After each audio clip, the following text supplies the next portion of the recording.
Welcome to the State of Security. I'm Sabrina, and this is Ken. Hey, guys. So recently, the local police were asking for the public's help in finding an ATM skimming suspect on the loose. And they spoke to our own Matt Neely about this problem. What is this so-called ATM skimming? Yeah, so ATM skimming is if you go, obviously, to any of your branches, you go to take out money, it seems pretty harmless. Yeah. Well, we're finding that, people are putting devices on top of the readers, and when you put your card in, your ATM card, it actually reads the magnetic stripe, stores the data. It doesn't interfere with the ATM, so it allows it to process the card. You type in your PIN, and then when you leave, obviously the person that put the skimming device there comes back a couple days later, pulls the device, and has all of the data from the card for the last couple days for people using it. So they can do a couple different things to get the pins. They could set up cameras that look like little brochures that try to capture the pins. Now that's very sneaky. Or some of the debit cards are also credit cards, so once they get the magnetic stripe, they reproduce the card, and then they can just use it as a regular credit card. Whoa. Yeah. Now, what can people do to protect themselves? I know that maybe you should watch where you use your cards. Right. Like, you should probably not use gas station ATMs, right? Well, honestly, it doesn't really matter. Probably the biggest thing is if you're gonna, it's not very convenient, but go inside of the bank. Yeah. Because obviously they have security and they would notice and have more controls in place of someone putting a device there.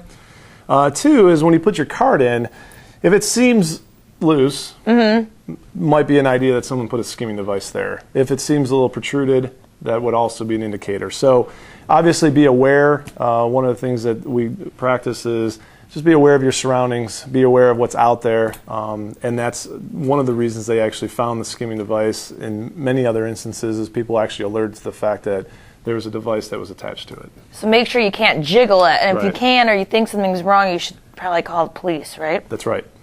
Okay, and obviously don't use it. Yeah. But if we have to tell you that, then that's There's a lot of problems going on. It's a whole nother episode. Okay, well, that's very informative, I think. Yeah. And hopefully the police catch the skimming suspect, because I heard they can go all around. Right. Like, they could foul them almost.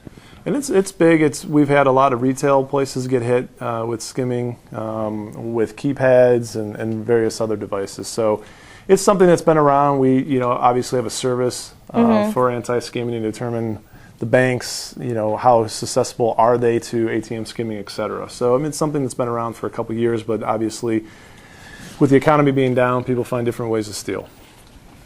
Sneaky. Yes. Well, thank you for elaborating on that Yeah, subject. absolutely. I was a little in the dark. Another thing that I found to be interesting is this BYOD Right. thing going on. I didn't even know what it meant, but I think that's because my cell phone is not even like a smartphone. BYOD? OD? B. Yeah. Bring your own beer.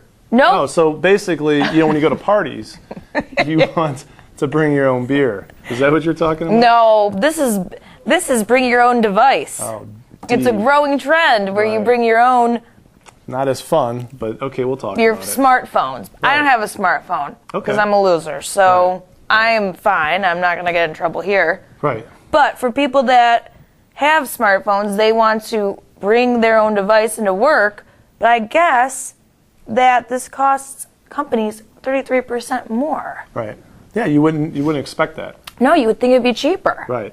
I guess it's because of all kinds of staffing stuff. For example, like IT has to put in all your stuff, which is a pain and it takes time away, and HR.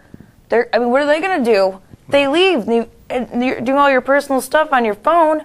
So, can you talk to me a little bit about this? Yeah, obviously, back in the day, BlackBerries were very popular. They've lost a number of market shares to the iOS, Apple, and then the Droids. And with that, there's really no centralized monitoring or management that comes with these new devices. So the BlackBerries in the past, you had a BES server. It was centrally managed. People deployed these corporate devices, and there were really no issues. As you alluded to, now people are saying, hey, I have an iPhone. I want to connect and get emails, all that kind of stuff. I own the device. I'm getting corporate information on there. And that's really what the use was, really to streamline, make it more user-friendly, et cetera, to the end users of the organization.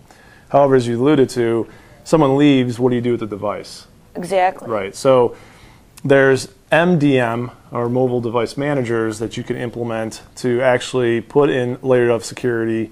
There's ways you can wipe the device. There's ways you can force password protection, encryption, and other things on the devices themselves. But you start to infringe on people's personal property. Oh. So that's something that as corporations look at that, that's obviously something they need to address. So that's kind of tough. So then do you not think this whole BYOD thing at work is a good idea? Well, I think it's pretty much, something that people are going to have to deal with. I think they're not going to go back to deploying, devices, because then people are going to carry around 2 cell phones again. Yeah. They just have to have stuff in place Right. to be able to manage it. Right. I mean, security's there. It should be transparent in any regard, and this is an area where security needs to be transparent, yet provide security. So you can't say no, because users will get around it, or they'll complain. And as we know, it doesn't matter. The execs will always get their way. So either way, Yeah. you got to come up with a policy and good security around it to control it. Okay. Yeah. Very good. Now for some lighthearted news. Yeah. We were honored again for the 4th year in a row with the NEO Success Award. So congratulations, Ken. Congratulations to the company. And the company, yes. So this is a Northeast Ohio-based award, and we're really happy to be honored again, right? Yeah. Awesome. Very nice. Now, for our Facebook friends, I'm not sure if you're aware, but we have a pop quiz going on. And if you take it and you get all the answers correct, we will send you a free Penetration Expert t-shirt, which I guess was the hit of InfoSec World. Oh, yeah? Yeah. Oh, good. And that was So- down in Orlando. Yeah, everyone wants one. Spencer spoke on some penetration testing Yeah. activities and some cool stuff.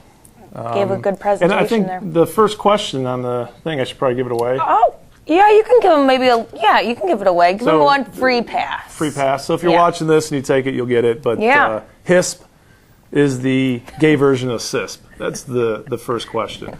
Or it might be a little different Oh, a on little the pop different. quiz. It might be a little But you get the idea. It's kind of a fun quiz like that. So It's fun. make sure you take it, and make sure you like our Facebook page, because a lot of people are taking it and they're getting the questions all right, but they're not liking the page. Yeah. So then we don't know. They need to follow the directions a little bit more.